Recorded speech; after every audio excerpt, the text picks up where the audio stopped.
Hello, thank you for taking the time to listen to my presentation on the ePortfolio Seesaw.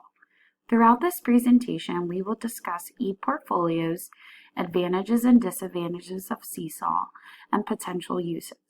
Let's first begin with what is an ePortfolio.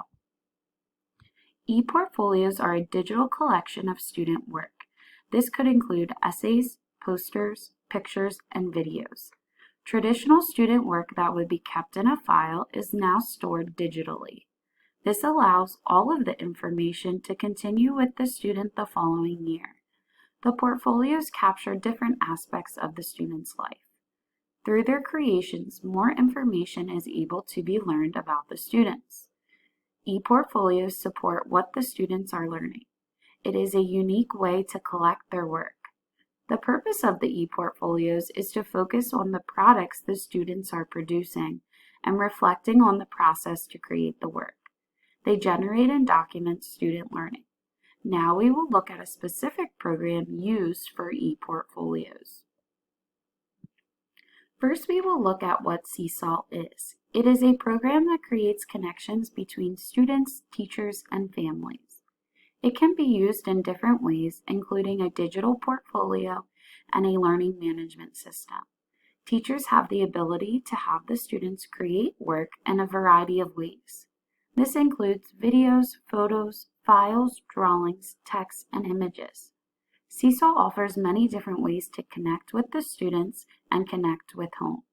Teachers can easily share work with families at home. One of their tools is the digital portfolio.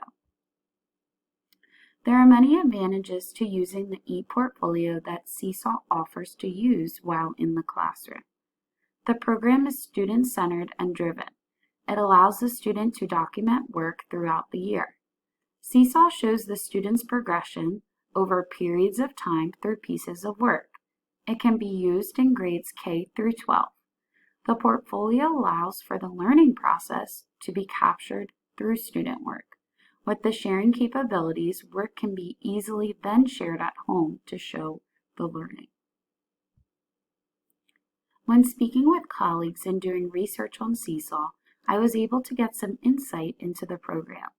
Seesaw was always described as user-friendly and easy to navigate for educators. Students would have to be taught, especially in the younger grades, how to use the program. Many stated how the program allows the students to be engaged in many different ways through the use of technology. They have a choice in how they want to showcase their learning. It shows the thinking process the student used.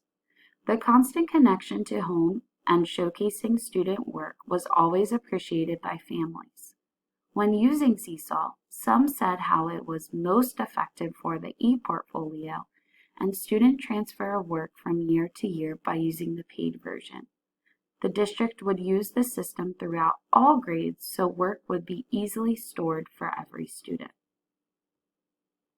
There are some disadvantages to using Seesaw, some of those being the importance to keep students' work from year to year, and this option comes with one of the paid versions. In the free version, students and educators are able to do the same things, but the data storing options and capabilities are needed through the use of the paid version. Seesaw can also be time-consuming for students to complete a meaningful activity to share in their portfolio. Seesaw can be used in many different ways. These include through the use of videos, photos, files, drawings, text, and images. Students and educators can communicate on uploaded work through the use of comments. Students have the ability to record their work, create something, and while doing so, explain the thought process behind it. Students can create blogs and interact with other students and families at home. Seesaw is an ePortfolio that gives educators many options to expand on work students are producing. For more information on Seesaw, please use the following resources. Thank you for taking the time to listen to the potential use of the ePortfolio Seesaw.